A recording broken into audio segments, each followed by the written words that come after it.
Hello, my name is Rickard, and in this tutorial, I'm going to show you how to recreate this Atlas movie poster using Photoshop.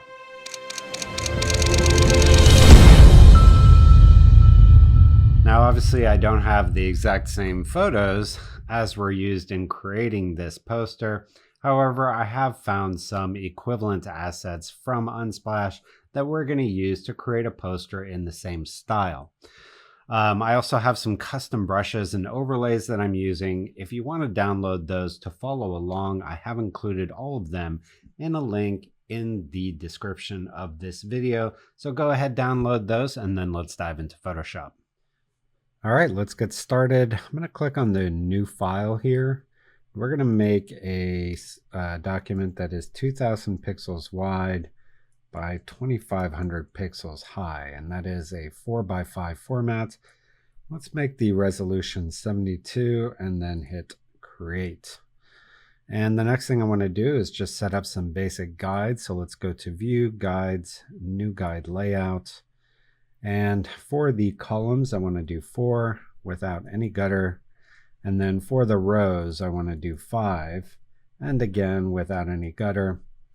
And then for the margin, I want a top margin of 200, left of 0, bottom 400, and right 0. Let's hit OK. All right, next, I want to set up just kind of a background color to get us started. If we go to our swatches and go to import swatches here, in the assets folder, we have poster swatches. These are just some colors I sampled from the original poster. I'm going to grab this darkest color here and then add a solid color.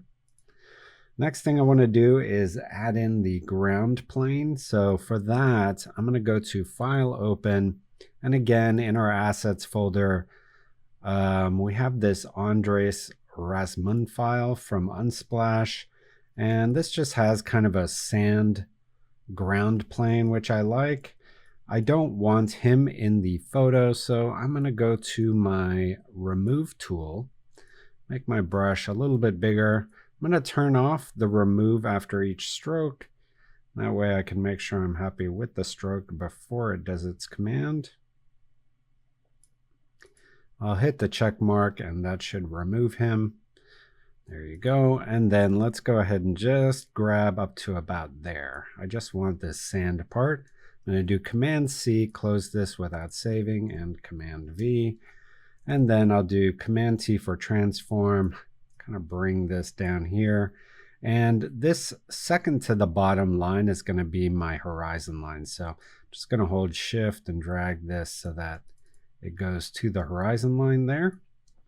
And I want this to be a little softer. It's a little too high contrast right now. Let's go ahead and call this sand. So I'm going to do Command J, make a copy of this, and just make a blurred Gaussian blur copy of this. And this is kind of a cheat just to make something softer. And then take the opacity on this down to maybe 40%. And then I'm going to clip this so that it's just applying to my sand layer there.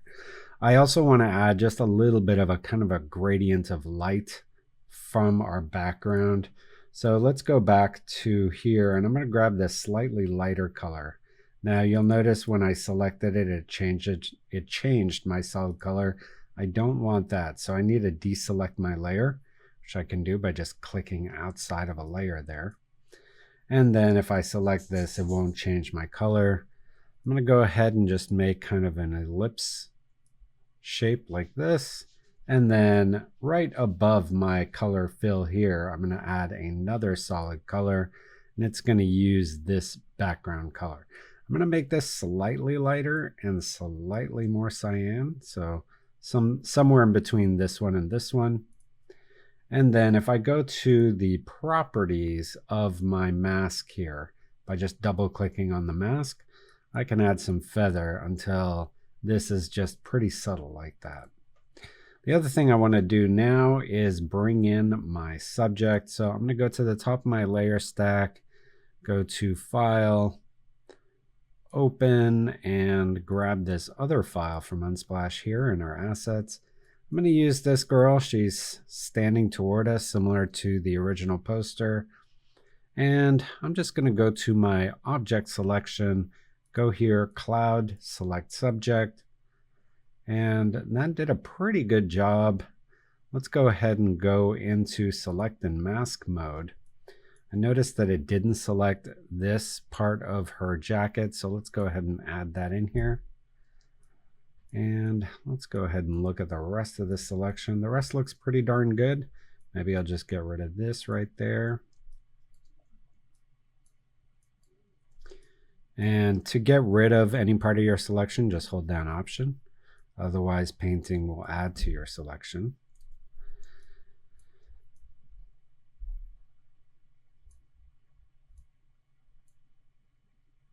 And for the rest, I'm just going to go onto my brush tool and paint in the parts of her hair that it missed,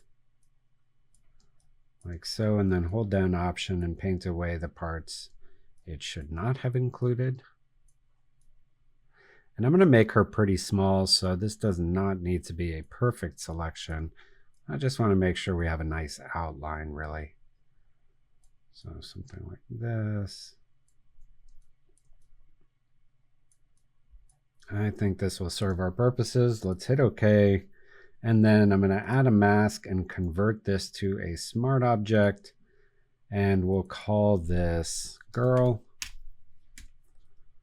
And I'm going to pull this now into my file here. And let's do Command T for transform and just make this smaller. I basically want her kind of standing just below the horizon line, so right about there. And then size-wise, she should go from her shoulder, basically should go to about here on that guide there. So from about there to there. And we're going to make her quite a bit darker, so I'm just going to do Command M for curve, and then just bring down this curve a bit. The other thing I want to do is I want to make her look backlit, and I'm going to show you a kind of a cheat way to do this. I'm going to use a inner shadow, and the inner shadow is usually defaults to multiply, but what we're going to do is we're going to set this to linear dodge and then change our color here to kind of a warm yellow. So something like this. Right away you can see with our global light set to 90, it's creating this kind of cast on top of her. Now I'm going to make it slightly bigger in size and also slightly stronger. And as I do that, you can see we're getting this kind of edge glow around her. You can also try this on color dodge, but I think linear dodge does just a better job there. And we can adjust the opacity and the size until we get it just looking right. This is also a layer style that I can make a second copy of. Although there, I think it's a little too strong. Maybe for the second copy, we'll take it down and increase the distance and decrease the size. So this is just kind of hitting right at the top there.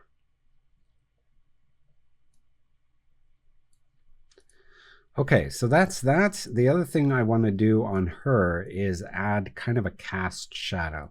Let's go ahead and turn off our guides with Command semicolon. And for the cast shadow, I'm just going to Command click on her. That'll make a selection of the transparency. I can make a new layer here, default my colors with D and filled out with black. Then I'll deselect here and then do Command T for transform. Here I'm going to drag, hold down Shift, drag the bottom of this down, and then if I hold down Shift, Option, and Command, I can kind of do this and make it look like it's spreading out. And then I'm just going to drag the bottom of this while holding Shift, so something like this. And let's also just drag the top so it meets her feet there. And I probably want this below her, so let's put that behind her. And also, it doesn't make sense for the shadow to be this strong with the bottom of our legs not being black. So I'm going to add another layer here, and we'll just call this bottom shadow. And I'm going to clip this so that it only applies to the girl layer. Go into my gradient tool. I want this on classic gradient, linear, and I want it on foreground to transparent. This, I'm just going to add a black gradient toward the bottom. So something like that. And then on our shadow layer here, I'm just going to take the opacity on this down a little bit. So about there, and then also add a mask to that and have it just kind of fade out at the bottom. So with my black gradient, and just fade that out there at the bottom like so. Next thing I want to do is add my horizon line. So I'm going to go just below my shadow layer here, go onto my gradient tool. I'm going to put this on a gradient so it adds a gradient layer when I use it. And if I go to my poster swatches, I'm going to grab the orange one here and then go to this gradient here, which will create a gradient going either way, up and down. And then if I go here and just start right where the horizon line is and drag up, you can see that that's creating this kind of fading horizon there. So something like that looks pretty good. And then I'm also going to add another gradient. So here, let's select out of our gradient tool, and I want to deselect this layer as well. And let's go, so I want to create a new layer. So I'm just going to create a new document, or sorry, a new layer here. Go on to linear gradient, and I want to just darken the bottom of this. So for this, I'm going to go ahead and just use a classic gradient rather than create a new gradient layer. I already created a layer here, and I just want the my gradient pixels to be on that layer. I'm going to select this color here. Now I noticed that it didn't change this, so I need to go back here and make sure this is on my foreground to transparent. I'm going to do one like this, maybe two, and then hit default to make it black, and then do one more. So something like that. Maybe take the opacity on that layer down to about 90, just so we have a little bit of detail coming through here on the bottom. So that looks pretty good. Next thing I want to do is create the mech in the background.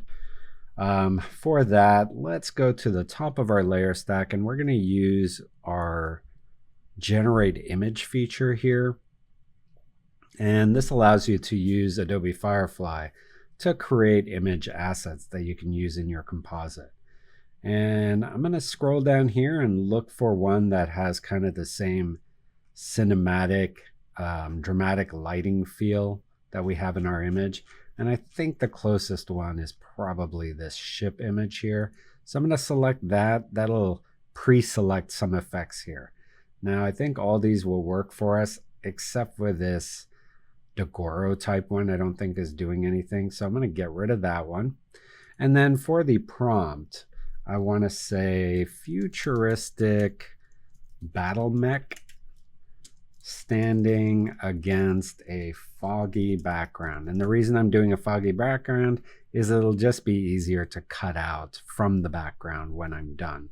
Also, it'll imply the lighting being kind of in a foggy environment, which is what we want. And we'll say facing camera. And let's say the robot mech has large shoulders and a small square head with legs apart. And let's go ahead and hit generate. And this will give us 3 options, and we'll just pick which one is best. And also, if it gives us ones that we don't like, we can always generate more.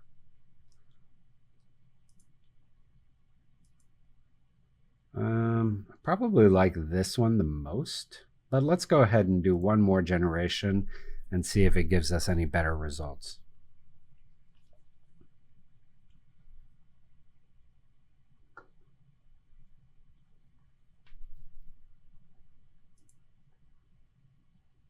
I like this one. I don't like the antennas and these weird things on the shoulder, but everything else about it I like quite a bit.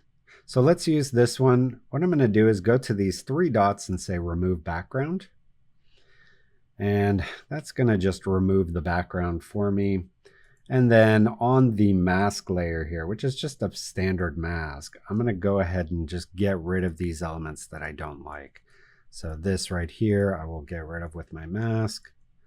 And with my mask selected, if I just fill in with black, which is Option Delete, that'll erase it for me.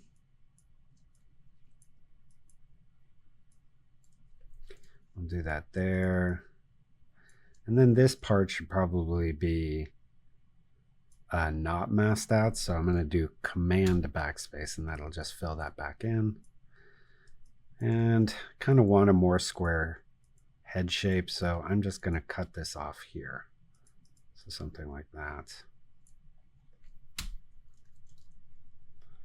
That looks pretty darn good. Okay, so let's turn our guides back on. I want the shoulder lights that we're going to add to be about there. So that's about in the right place. I'm also going to go ahead and convert this to a smart object. And we'll call this mech. And I'm going to put the mech behind, let's see, I'm going to drag this down to behind our sand layer. So it'll be kind of in the background. I do want this maybe just to be a little bit lower. So we'll go to about there. And then maybe a little bit higher on the bottom. So about there. So we just see a little bit more of its legs. Maybe I could even make it a little bit wider too. So something like this.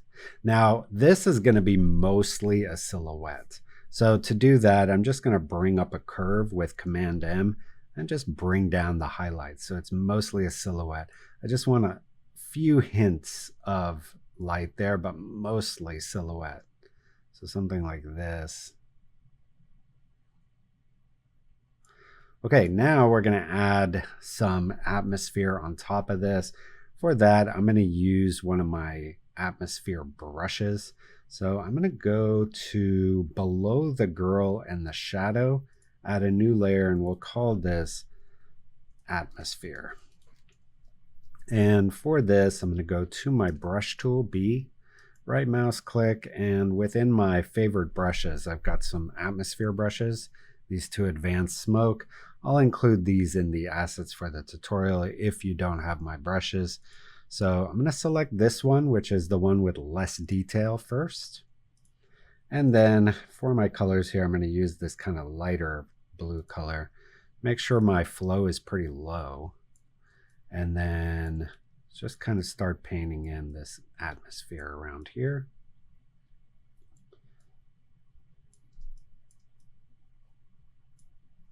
So something like that. And then I also want to kind of select some of this orangey color. Maybe make this even a little more red around here.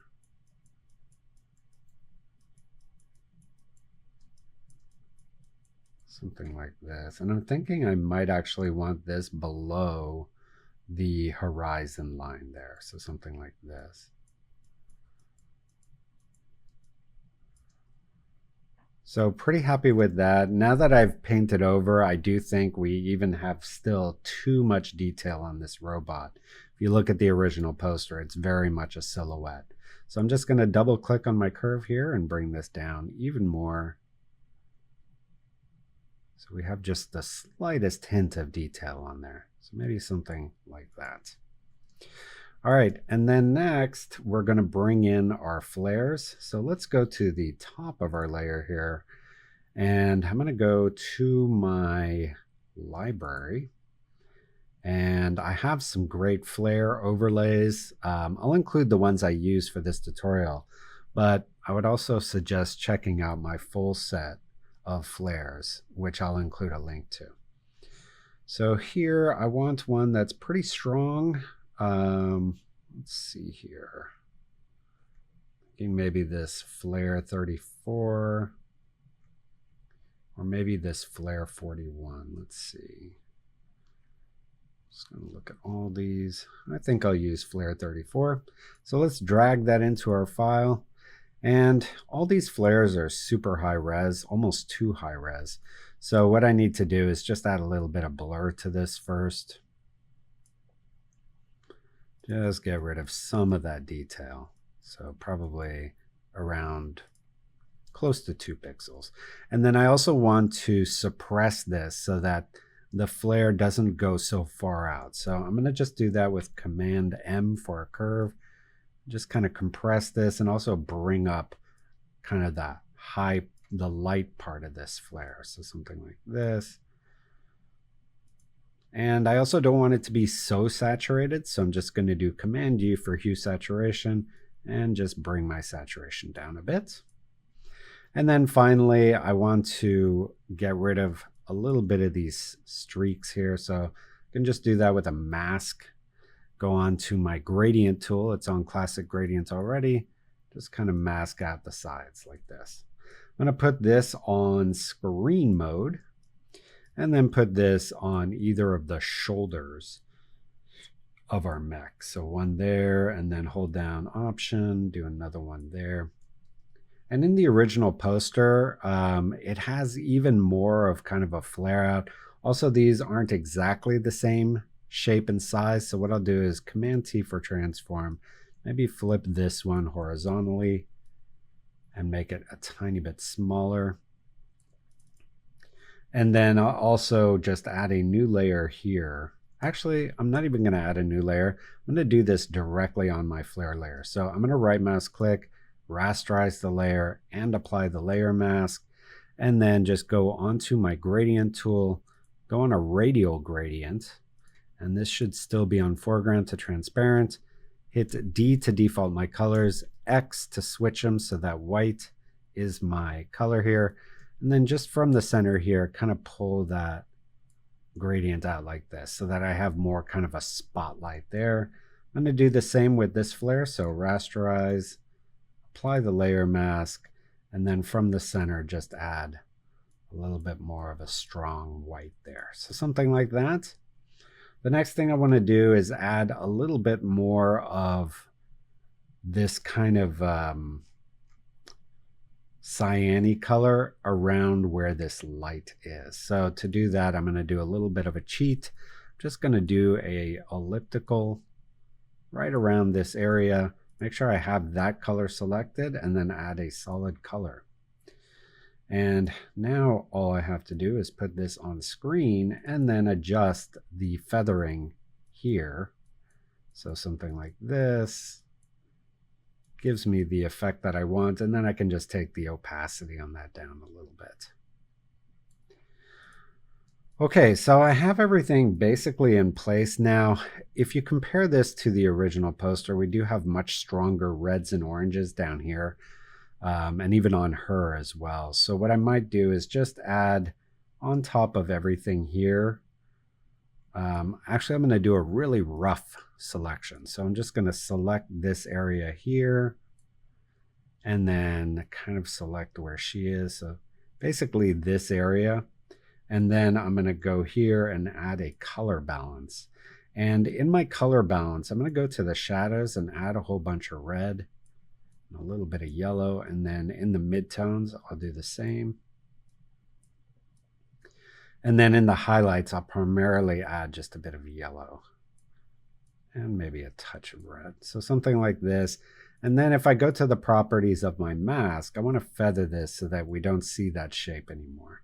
But it's still primarily targeting this area down here. So something like that looks pretty good. And then finally, I want to add some sharpness and a bit of film grain to this. So for the sharpness, I can just add a layer. We'll call this sharpness. And I'm going to go to Shift Option Command D, just merge everything into one image here. And then go to Filter, go down to Other and High Pass. Leave this on 2 pixels and then put this entire layer on linear light. If I turn that on and off, you can see what it's doing. It's just adding a whole bunch of like sharpness to this. Now it's too much, So I'll just take the fill down to maybe around 30%. And then we'll do a similar thing to create our film grain. So what I'm going to do is just create a blank layer. We'll call this film grain. I'm going to fill this layer in with a neutral gray, so 0, 0, and 50. Option delete to fill my layer. I'm going to convert this to a smart object, and I'm actually going to use camera raw to create my film grain. So within camera raw, under effects, you have grain. And the thing I really like about this grain is you have this roughness control, which gives you more realistic film grain. So let's hit OK there. And then I'm going to put this on linear light. Again, that gives me really strong film grain, too strong. So I'm going to just take the opacity of this down to maybe 35%. And I do think our highlight on her might just be a little too strong. So let's go and maybe turn off. I don't think I need 2 of these inner shadows. So I'm going to throw one of them away. And then also on the curve of the girl, I'm just going to make her a little bit darker and also just a little bit redder. So if I pull this down and then go to the red, I can make her a little bit redder. And then also in the blue channel, maybe make her a little bit more yellow as well, just to go with this lighting around her. So overall, I think that's looking really nice. All right, next, let's go ahead and add our title here. I'm going to turn my guides back on with Command semicolon, go to my type tool, and click right up here. I kind of want it on this top guide here. We'll type in Jennifer Smith. I'm going to select all and then go to my fonts and type in Goldman. This is a Google font if you don't have it. I'm going to make it about 80 pixels. And then I want it to go to from that guide to about that guide. So where it is about right. Now, if you select all and your tracking isn't the same, so let's go ahead and open the properties. The tracking is down here and it's how much space is between your letters. You can interactively adjust that by holding down Option and clicking the left and right arrow keys. We just wanted the J and the H to land on about those guides there. So something like this. And then I want the baseline of it to be on this. So right about there. And then I'm going to hold down Option, drag this down to here, and we'll put in our title. Now the original was Atlas. I'm just going to make mine called Titans. Just so that I don't get in trouble there. And I'm going to put this on bold and I'm going to make it quite a bit bigger. So maybe, well, let's make it 200. And for this, I don't want all this letter spacing. So I'll go into my properties here and put this on 0.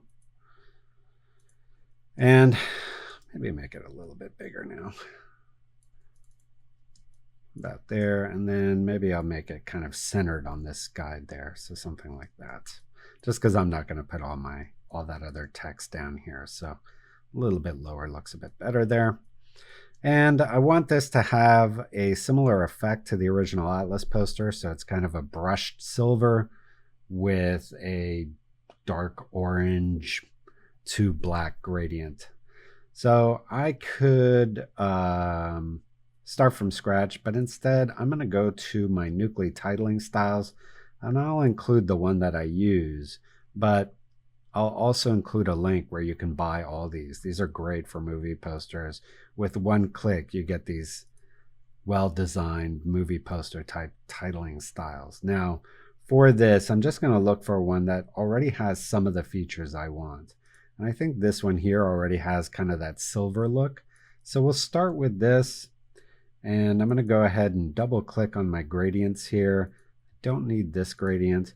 For this gradient, I want it to be more silver. So we'll get rid of that color.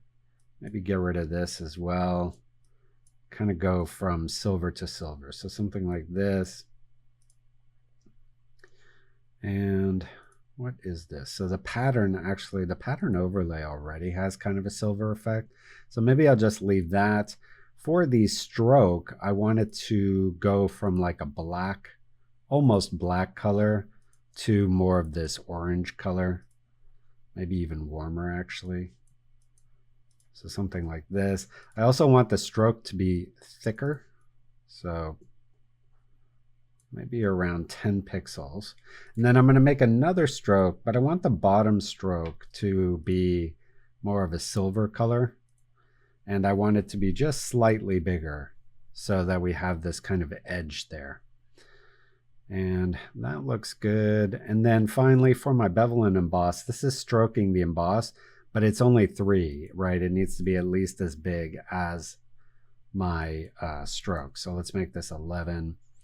And then under the glass contour, I want one that goes up and down. That'll give me a more metallic effect. And then I can turn this up, but I think I want to use like linear dodge or even color dodge for this. And let's go ahead and just adjust this lighting until we get something that looks a little cooler.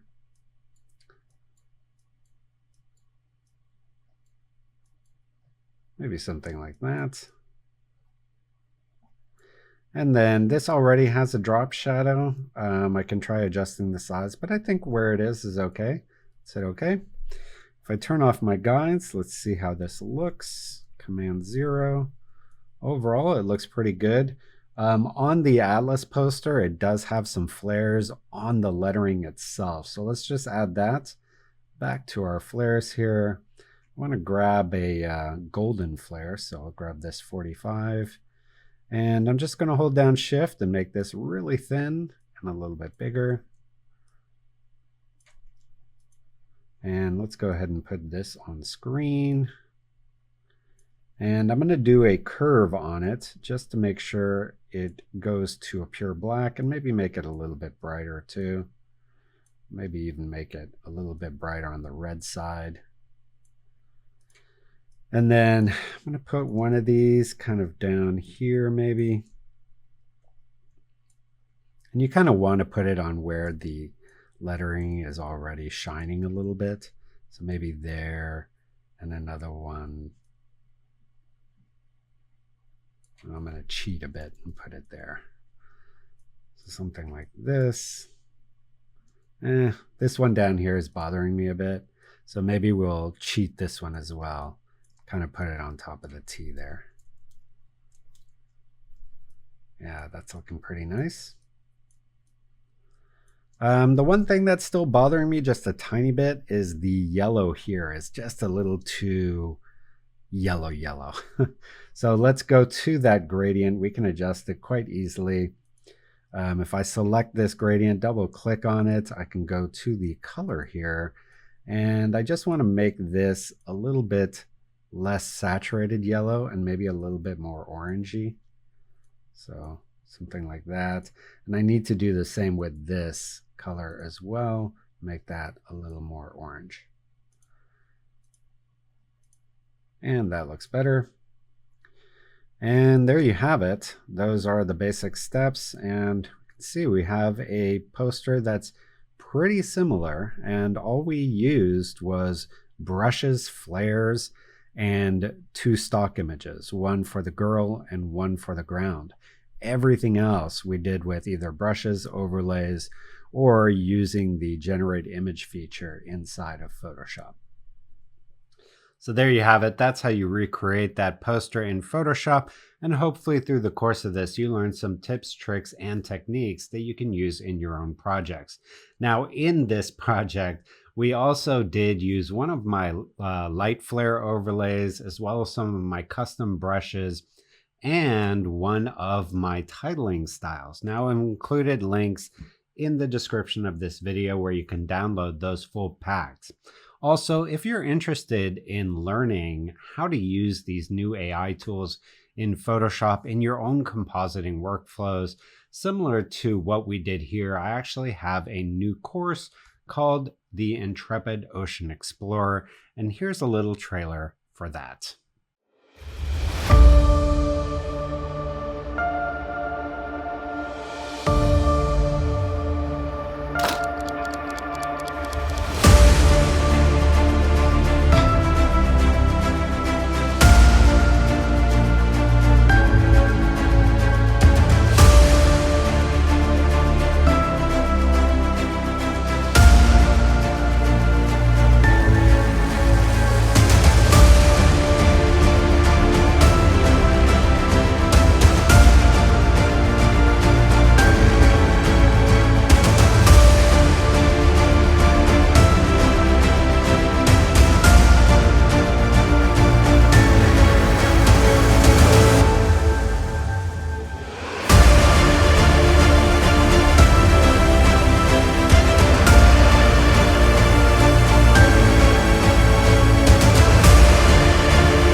So there you have it. I hope you enjoyed this tutorial. Please subscribe to my channel.